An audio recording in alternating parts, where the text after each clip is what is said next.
guys, I'm your host Tara A. Devlin, and welcome to this week's episode of Kowabana, true Japanese scary stories from around the internet. Have you picked up my latest book yet? Kijo, Japan's Most Notorious Female Criminals is now out. If you want to hear about some of the horrifying, bizarre, and often confusing crimes that some of Japan's most notorious female criminals have committed, do check it out. It's available on Amazon right now. If you ask people what they're afraid of, many of them will answer with the same thing. Humans. Humans are often far more terrifying than the supernatural. And this week, we're looking at some weird, frightening, and often bizarre interactions with our fellow man. No ghosts here. Just people that might be your neighbors, your friends, your classmates or colleagues. First up, a young girl moves to a new school and makes friends with a girl who has a similar family background to her own. But when she goes over to her house one day, things very quickly get confusing and more than a little unsettling. Find out why in Mannequin.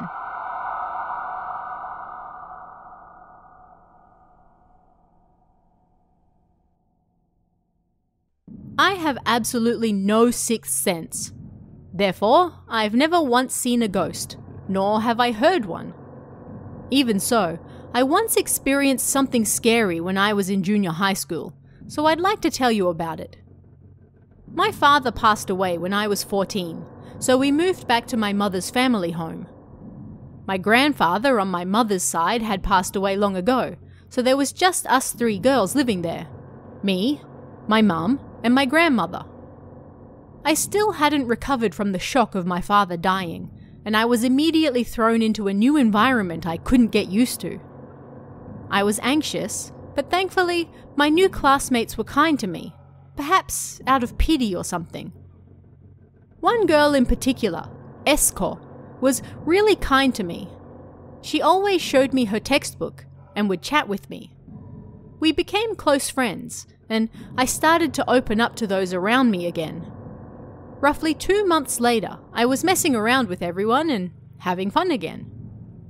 Now, there was this really cute girl in our class called F. For some reason, I was attracted to her. Of course, I don't mean this in a strange way. She was the type of girl that even other girls would find cute. Kinda small and such. But as someone of the same sex, I did like her. I'm kind of tall and dark, so looking back on it now, maybe I was a little envious of her. Trying to get someone to like you can be pretty effective, so when it was time to switch up the seating order and we ended up in the same group, we started chatting more and more. And when I found out that she was from a single mother household as well, we grew even closer. In F's case, it wasn't that her father died, but rather that he ran off with another woman, or something like that. When I learnt that she was also living in a female-only household, I was glad from the bottom of my heart that we had become friends. But that only lasted for a short period of time, until I went over to her house. I don't remember why I went to visit her house that day. It happened quite a long time ago, but more importantly, what I saw at her house that day left far more of an impression on me, and so everything else became unimportant. Esko was there as well. Up until that point, she didn't seem to like F very much, and didn't seem to like me being friends with her either. Despite all that, I don't remember why she joined me. But at any rate, both of us stopped by F's house on our way home from school, even though it was in the entirely opposite direction to ours. Her house was honestly a noticeably old one-story house. The wood was warped, and there was almost no yard space. There was just a 50-centimeter gap between their house and the neighbors. I was a little surprised, but also embarrassed because I thought that my grandmother's house was kind of old, and clearly they were struggling to make ends meet as well. "Mom!" F called out, and a beautiful woman with a few wrinkles on her smiling face came out from the back. She then bowed so deeply towards Esko and I that I again felt ashamed. She seemed to be doing the laundry, and had some towels and underwear in her hands. "I'll get you something to drink." She seemed overly happy, and I thought it had to be because her daughter didn't often bring friends back to the house. F then actually said it out loud. "I don't often bring people back here." I ordered myself not to be surprised if F's room turned out to not be very girly. I didn't want to feel superior to her if that was the case. But what I saw when she opened the door to her room was beyond even what I expected. I mentioned earlier that F was very pretty, and so of course she paid close attention to how she looked and her fashion. Her room was even more girly than I expected, with brightly coloured curtains and some stuffed toys sitting on her desk. But there was one thing that didn't quite fit. The thing standing in the corner of the room, looking at me. A mannequin. No doubt about it, it was a male mannequin. I can't forget the sight of it, even now. Both arms were bent into the shape of a W, and it was staring right at me. The face was rather plain, as you would expect from a mannequin, but that just made its gaze seem even more hollow and lifeless. It was also wearing a bright red sweatshirt and hat. It might be a little rude to say, but the mannequin appeared to be wearing nicer clothes than the woman we had just met. "What is..." Esco and I looked at F in surprise, but she didn't seem particularly fussed. She approached the mannequin and then adjusted the hat on its head. Seeing her do that gave me goosebumps. "Cool, isn't it?" she said, but her tone was rather monotonous.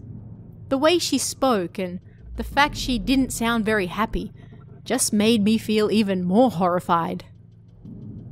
"Welcome, welcome!" F's mother entered the room with a tray full of cakes and tea, saving us from the awkward moment. Esco must have felt as strange as I did.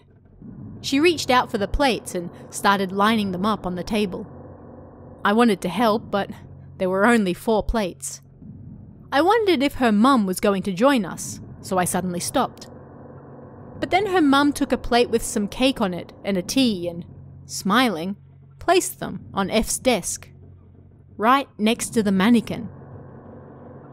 This place is not right, I thought. I broke out into a cold sweat that you could clearly see through my clothes, and it wouldn't stop. F stared at the tea on the desk next to the mannequin. From where I was standing, I could only see her hair. Then she suddenly turned around, stuck a fork into the cake as though nothing had happened, and passed the sugar jar to us. I wanted to ask her about the mannequin. They treated it like it was a real person, giving it cake and even dressing it. It was top quality service. But neither F nor her mother said anything about it. What do they think that is? I wondered. They certainly didn't treat it like a mannequin, but if they thought of it as a human, then they would refer to it as him or that person. And they didn't do that once. The fact that they didn't really commit to either side was unnerving to me. What would F say if I asked her about it? I had a feeling that no matter what answer she gave, it would end with me screaming. No matter how you looked at it, it wasn't normal. I looked for something to talk about. There was a bird cage in the corner of the room. Anything that wasn't the mannequin. As long as I could still see her as the F I knew from school, I felt like everything would be okay. "Do you have a bird?" I asked. "Not anymore." "I see. I'm sorry. I didn't need it anymore." The way she answered was so cold. It was like she didn't care about the bird she had raised at all. I wanted to go home. I wanted to get the hell out of there. That place was too weird. If I stayed there too long, I might go mad as well. "Where's the toilet?" Esco suddenly asked, standing up. Go down the hall, and then it's just outside, F answered. Esco left the room right away. At that moment, I honestly cursed her. I kept staring at the ground. I was convinced that no matter what we talked about, it would be impossible to communicate. It felt like forever until we heard the sound of footsteps, but in reality, it was probably only a few minutes. Esco poked her face through the door and said, "I'm sorry, we have to go home now." Her face was pale, and she refused to look at F the whole time. "Really? Okay, I'll see you later then," F said. The offhand way she said it nearly made me pass out. Esco gripped my hand tightly and tried to pull me outside, but I thought we should at least say goodbye to F's mother first. I wasn't brave enough to face her, but I went to call out to her in the back of the house. The sliding doors opposite F's room were open about 20 centimeters. "Excuse me." I was surprised I could even talk, but at that moment, a hand shot out of the gap in the door and then slammed the sliding doors shut. Both of us ran out of there as fast as we could. We pedaled our bikes home as fast as we could. Esco rode in front of me in silence the whole time, as if she wanted to get even just 1 meter further away from that place if she could. When we finally reached somewhere where we thought we could rest, we stopped and bought a drink and rested. "We shouldn't hang out with her anymore," Esco said. It wasn't something she had to tell me. "That place is crazy. F too. But there was something strange about her mother. She was completely..." "Her mum?" Esco then told me what happened when she went to the toilet. When she left F's room, the sliding doors next to it were open. As Esco walked past them, she just happened to look inside. There were 4 or 5 mannequin arms just lying on the ground. And F's mother was sitting on a cushion next to them, licking one of the arms like mad. Esco quickly finished up in the toilet and then nervously passed by the sliding doors on her way back. She quickly glanced into the room and found that F's mother was glaring at her. The smile that had been on her face earlier was entirely gone, and her eyes were fixed square on her. Where the mannequin arms had been was just a pile of laundry. She noticed some men's pants mixed in as well. "Where are the mannequins?" Esco said before she could stop herself. But F's mother didn't say a thing. She just grinned in Esco's direction. That was right before Esco grabbed me to leave. The whole thing was so creepy that we stopped talking to F unless she spoke to us first. Then, slowly, we grew further and further apart. We thought about telling everyone what happened, but we didn't think anyone would believe us. Even if I told some of F's close friends, they would no doubt just think we were trying to break them up or something. Everyone knew that Esco and F weren't very close, after all. I secretly spoke with people who had also gone to F's house, but they apparently didn't see anything strange there. And so, it wasn't a very good situation for us. There was only one person, a boy, who said, "Come to think of it, I did have a strange experience there." He went to F's house and rang the doorbell, but nobody answered. She knew he was coming, so somebody should have been there. But at any rate, he decided to wait. Maybe they were somewhere down the back and didn't hear him, he thought. So he grabbed the door knock and banged on the door instead. Then he peeked inside. The sliding doors were open. I don't know if they were the same ones Esco spoke about. And he could see inside the room. He could see the back of a man wearing a yukata. He was sitting with his legs crossed and facing away from him. He couldn't hear any voices, but the TV seemed to be on. Blue light occasionally flashed on his back, like the flashing of a CRT. He called out numerous times, but not only did the man not turn around, he didn't even budge, not once. He was so creeped out that he left and went home. No men lived in F's house. And even supposing that the man was a relative or a friend of her mother's, why did he have his back to the TV? Did the pants Esco saw perhaps belong to him? Maybe it was actually that mannequin, I thought. But did mannequins exist that could sit cross-legged like that? If so, then it had to be different to the one that was in F's room. Did that mean there were several mannequins in that household? I didn't want to think about it any further. 14 years have passed since then, so I'm able to look back on it a little more calmly now. I sometimes tell this story to people that have nothing to do with my hometown. I still honestly have no idea what that thing was. If F wanted to keep it a secret, then why did she show it to Esco? I could understand if it was just me, as we were friends. But no matter how I look at it, I can't find a satisfactory answer. Come to think of it, I've never seen a mannequin with its arms in the shape of a W before. That would make it impossible to put clothes on, wouldn't it? But those red clothes fit it perfectly, almost like it had put them on itself. People can be confusing creatures. What they do doesn't always make sense, and the more you try to make sense of it, the more terrifying that unknown becomes. In this next story, a man runs into a woman late one night and offers her some help. It's an action he soon regrets. Find out why in Tiger and Dragon.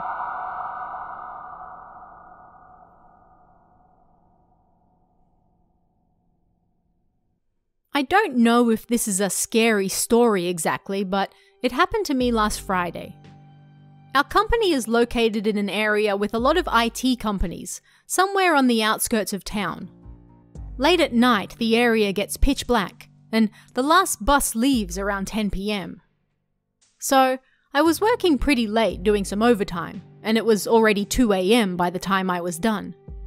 I was the last person there, so I locked up the office and went down to the car park.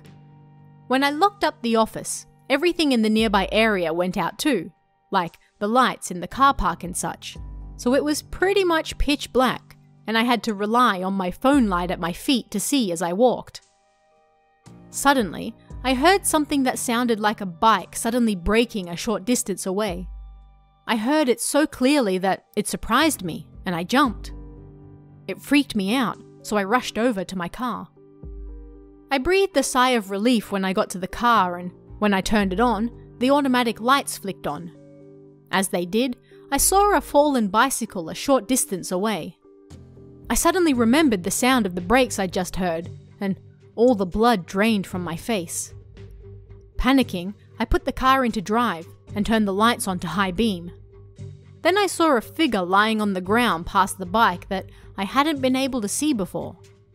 I hesitated, but it didn't feel right to leave somebody there when I could clearly see them, so I got out and asked, "Are you okay?" It was a rather young woman. She looked to be about 25 or 26 years old. There was no reply, so I called out again. "Shall I call an ambulance?" This time she said something, but I couldn't hear it very well. I asked her to repeat it. "Take me to the nearest bus stop," she said. To be quite honest, I was starting to regret matters. But what else could I do? I opened the passenger's side door. "Come on," I said, but she got in the back seat instead. The nearest bus stop was only 3 minutes away, so I quickly started the car. I wanted this over and done with. We drove there in complete silence. I looked into the rearview mirror to see how she was doing, but she was sitting right behind the driver's seat, so I couldn't see her at all. The bus stop was just up ahead. I started to slow down, but then she finally spoke. "Not here!" She screamed so loud I thought my heart was going to burst. "Eh? "Do you mean the next stop then?" I asked. "Yes." Again, what could I do? I kept going. It was 5 minutes until the next stop, so I tried not to worry about it too much. Every now and then I could hear a sound coming from the back, although it was hard to tell if she was laughing or crying with the sound coming from right behind me. When we arrived at the next stop, she got out of the car before I could even say anything. She didn't even say thank you, and after confirming that she had actually gotten out of the car, I got ready to leave. I didn't want anything more to do with this strange situation, but then I suddenly heard someone tapping on my driver's side window. It was the woman. She gestured for me to wind the window down. It wasn't like I could refuse, so I did, and she smiled at me. "Thanks," was all she said. Then she took off the jacket she was wearing. All I could see was her bare skin. If that was it, then fine. But it wasn't. Her entire upper body was covered in tattoos. The front was a tiger. Then she turned around and showed me her back. It was covered in a tattoo of a dragon. She picked up the jacket she'd taken off, put it back on, hailed a taxi, and then went back in the direction we had just come from. And that was that.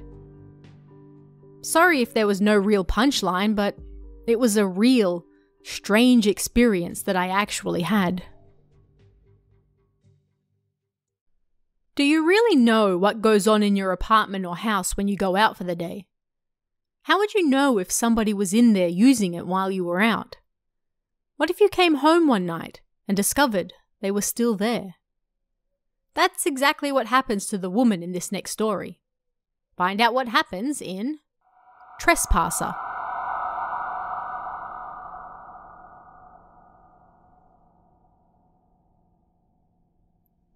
This happened when I started living in a 2-bedroom apartment. I was coming home one night just a few weeks after we had moved in, and my younger sister wasn't yet home at the time. When you went through the front door, the toilet and washroom were on the left, and straight ahead was the bathroom door and the light switch. It was raining that day, and my socks were soaked, so I took them off at the front door, wrung the water out, then threw them towards the bathroom. I just happened to hit the light switch, and so the bathroom lights turned on. It was one of those large switches that have become popular recently. Anyway, when that happened, a naked man came running out of the bathroom. It was so sudden that I was speechless. I just stopped, like, eh? Huh? But I guess he thought that I would be standing by the switch as well, so he stopped when he saw me standing by the front door instead. The moment he turned towards me, I took off out the front door and ran. We were on the 3rd floor, and I'll never forget the fear I felt as I ran downstairs being chased by a naked man. I still get chills whenever I sense someone behind me, so I can't even ride the train or anything. I ran into a nearby store, and the people there called the police for me. They came back to my apartment with me, but the man was gone by then. There was no sign that the lock had been damaged, and I had most definitely locked the door behind me when I left, so that meant the perpetrator had to be the person who lived there before us. Turned out, the man had lived in the apartment for just a short period before us, and because he returned everything, including the master key, they never changed the locks. And it wasn't even the first time he had done it either. He would rent apartments for a short time that didn't require any key deposit money, deliberately picking old rentals or privately owned lots that looked like they would be too cheap to change the locks. And then he would sneak in after with a copy of the key. We always locked the door with the chain when we were at home, but he never tried to get in while we were there. But it gave me chills to learn that he would sometimes sneak in when we weren't there. Our final story for this week took place over several days and several posts, which I've joined into a single story. It was also finished by another person entirely, but tells the tale of two friends who stumbled upon an apparently abandoned village deep in the mountains, only to discover it wasn't quite as abandoned as it seemed. Find out why in Mountain Bike.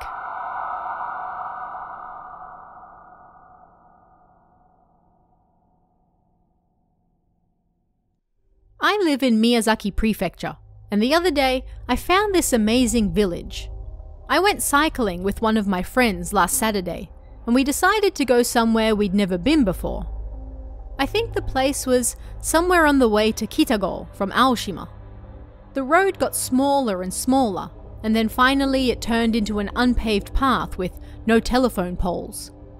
We went further and further into the mountains. About 2 hours later, the path split into two, and one side had a no entry sign for some reason. So, without thinking, we went down the other way. But that was a mistake. We should have noticed it at the time, but we were so wrapped up in our trip that we didn't pay any attention to it. I mean, you don't usually see signs out in places like that, right? 10 or 20 minutes later, things started to feel a little unpleasant. My friend also seemed to understand that we'd found ourselves somewhere dangerous. I mean, there were kimonos thrown around everywhere. We stopped on the spot, but then for some reason, we decided to keep going. Not long after that, we found 4 abandoned buildings that looked like houses. It was hard to tell how old they were, but sensing danger, we tried to flee. At that moment, we heard a rustling nearby, and when we looked over, an old woman with messy hair was staring right at us. We'd lost it and ran. We could hear a voice coming from behind us, although I couldn't figure out what it was saying, nor did I want to. We fled all the way back to the asphalt road. It was honestly terrifying. But I'm gonna head back there again today with my friend. I'll come back with a report if I discover anything new. So, we went back yesterday. We took a map this time to confirm where the location was. First, we made our way from Mount Tsubaki towards Kitago. Mount Tsubaki is basically a single road, but there's a few small paths that branch off once you start climbing and start to descend. The route we took on the way down passed a river, and after crossing that, we had to follow it for a while. It was mostly animal paths along the way, and it took us about 40 minutes, but because it was daytime, it was rather fun. After that, the river got smaller and smaller, then finally disappeared. Everything grew dense and bushy from there. Then, another 25 minutes later, it was on the left. And that was where the road in question was. Now, the road was pretty small, but it was on the map, although I don't think it specified where it led. Anyway, we had to summon up all our courage to follow it, but I think it was easier this time because it was earlier in the day than the first time we found it. From there, we found the split in the road about 10 minutes later. We decided that we'd go down the road leading to that little village, the one without the no entry sign. We had 3 goals. 1, figure out what that village was. 2, figure out why anyone would live there. It wasn't very convenient. And 3, solve the mystery of the kimonos. So, if we ran into any of the inhabitants, this time we wouldn't run away, but rather pretend that we were lost and ask them some questions. About 5 or 6 minutes later, we reached the area with all the kimonos thrown around. The last time I saw them, I could have sworn there were dead bodies beneath them, but that turned out not to be the case. They all looked rather old and dirty, however, and they didn't appear to be modern kimonos. From afar, I counted 4 of them, and one of them was children-sized, so I was a little scared. At this point, I was honestly so scared that I wanted to turn back, but my friend took the initiative, and so I followed. The first thing we saw in the nearby clearing was the house where that old lady had been. As we approached it, it was clear that nobody lived there.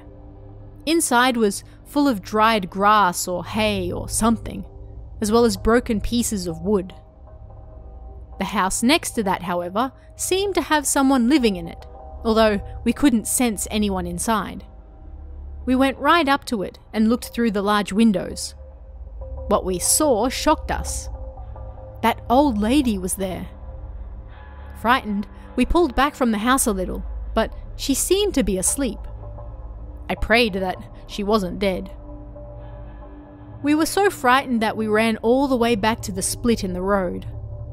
We chatted about what to do for a while, but in the end we decided not to wake her up, but rather walk down the other side of the road, the one with the no entry sign. We went down that side of the road, but, well, I don't know if I should write this down, but I had a bad feeling about it. At any rate, I'll just say that it wasn't like a curse or something like that. About 2 or 3 minutes after passing the no entry sign, which was written in red old-fashioned letters, by the way, we came across a strange stake that seemed to have fallen to the ground. No matter how you looked at it, it didn't seem like it had always been there. The letters at the top of the stake were mostly faded, but the bottom said something like, something something construction, expected completion, June, Showa 65. The Showa era ended in Showa 64 though, so the stake must have been put up a year or two before that. But why was it there? I got goosebumps. About 5 minutes from that stake, we came across something I didn't want to see. There was a cemetery with people's names engraved on wooden sticks. I didn't know much about the area, but I remember the blooming flowers there were beautiful. I felt like I understood why that no entry sign was there. I think it was to keep strangers from messing up their sacred land. The name of the person on the grave closest to me was a really old name. I won't disclose it here. So I think they must have died a long time ago. "Let's go home for today," my friend said, and so we went back. Needless to say, I said a little prayer for them. We'll have to talk to that old lady if we want to know what type of place it is, so next time we'll definitely have to speak to her. I finally finished work. I've been a bit busy recently. So I talked to a forester who lives nearby. Let's call him Ai-san. And he told me the story he heard from his grandmother. First of all, the name of that mountain is Mount Kaichigo, and apparently it's a sacred place of legend from mythology long ago. There was a tribe that worshipped the mountain as a kami long ago, and after that, it was said that members of the Heike clan apparently fled deep into the mountain as well. There's a legend passed down that states the mountain is protected by those who once lived there long ago, and Ai-san's grandmother had memories of playing in that village on the mountain when she was a child. It was a really small village at the time that was distinct from the other villages in Kitago, and he said there was a tribe of people who those from Kitago even worshipped. Hearing that, I thought that maybe that place we found was the remnants of that village. The last time we went there, I was so scared I kinda just froze on the spot and couldn't look at anything. But if we had gone further into the village, then maybe we might have run into whatever it was that they worshipped. I'm gonna head back there this evening, so I'll report back with what I find. And about that grave tablet too. I'm heading over to my friend's house now. Something terrible happened. I'll write about it once I get back. I don't know if I should, but I feel like I have to. I'll be right back. We left at 6:30 today, but it was starting to get pretty dark by the time we finally got to the entrance of that village. Because it was so dark, we took a torch, not turned on, and walked through the forest, and when we reached the fork in the road, we noticed that the no entry sign was gone. And then we realized something. There was a light on in that village up ahead. My friend decided that today was the day we would talk to the village inhabitants, and so he bravely continued on ahead. The last time we were there, I thought there were only 4 houses, but there was one more at the far end of the village attached to the mountain. We could see lights coming from that building, as well as one more. The same building we had seen the old woman in. At this point, we realized that the old woman wasn't the only person in the village, and that other building didn't look like something a person might live in either. We were pretty damn frightened by that point, all things considered. We didn't know what to do, but my friend continued forward, bit by bit. Then, next thing, we heard a sound, and a door opened. Thinking we were in trouble, I ran as fast as I could. I couldn't stand how scared I was any longer. And behind me, I heard a voice screaming something I couldn't understand. I kept running all the way past the split in the road. It was then that I realized something. My friend wasn't with me. I was filled with both fear and remorse, and I wasn't sure what to do. I decided that I would wait a little for my friend to join me, and if he didn't, then I would have to go back to the village for him. 5 or 10 minutes passed. There was no sign of my friend, and so I returned to the village. But just as I passed the fork in the road, my friend staggered towards me. I asked him what was wrong, but he seemed to be in shock and not quite all there. I dragged him back to our bikes, and when I asked him what happened again, he said, "You should just leave it alone." "What do you mean?" I asked. "That's a sacred place," he said. "We shouldn't be going there for fun." He claimed that the old woman kept screaming something he couldn't understand as she beat him. Then, a man pushed him aside. He was in so much shock that we took a break at a nearby joyful restaurant until my friend calmed down.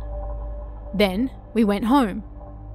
I called his house once I got back, but according to his mother, he was already asleep in bed. So, my friend said that right after I ran away, he was unable to move, but then, when he realized that I was gone, he came back to his senses. First, a small man grabbed him and then said something to him, but he doesn't remember what it was. I asked him if he understood what was being said to him, but apparently he was so afraid and confused that he wasn't sure. But either way, the intent seemed to be, "Don't come here again." He tried to run away after that, but then the old woman approached him and started hitting him with a stick or something. And then finally, the man kicked him out. Then I asked him another question. I asked him how old that man was, and he said that he had a big bushy beard and wore strange clothes. He was probably in his 50s or 60s. I asked him how the clothes were strange, but all he could remember was that they were different to the dirty clothes of a homeless person. Then he got up in a kind of daze, and there was a path that led to the graveyard we visited that time. Maybe it was a road connecting the village to the graveyard. There he saw a different old lady walking along the road, but all she did was glare at him. She didn't say or do anything. But even though she didn't say or do anything, he still felt pain. I asked him why, and he said that it was like the old woman's eyes were staring daggers at him, and it was like something was squeezing his heart. As we were talking, I suddenly realized something. Maybe someone visited that village after I wrote all this down here. That no entry sign is now gone, and the people who lived there were all angry.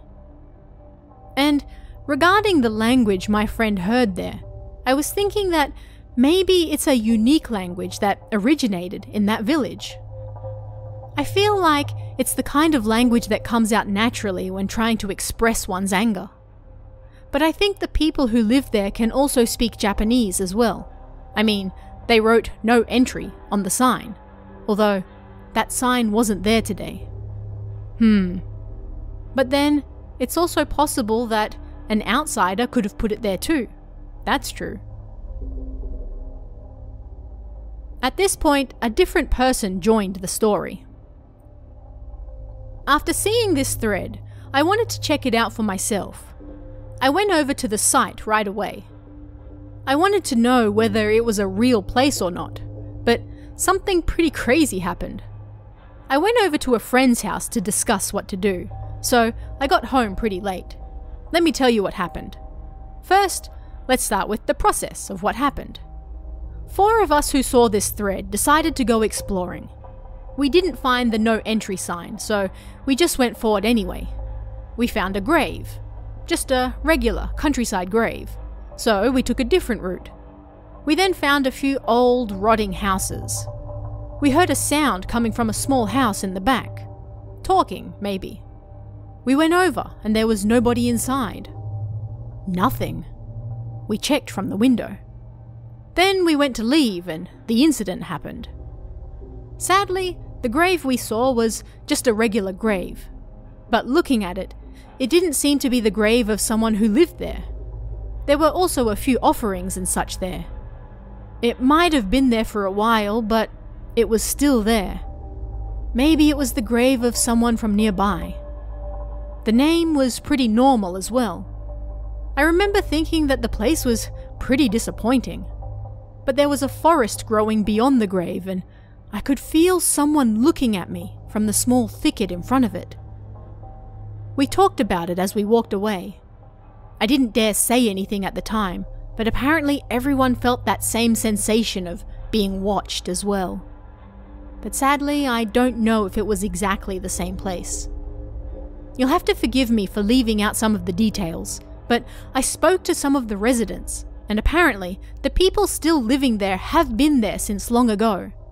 All their children moved out to the big city, and so they live pretty self-sufficiently there all by themselves.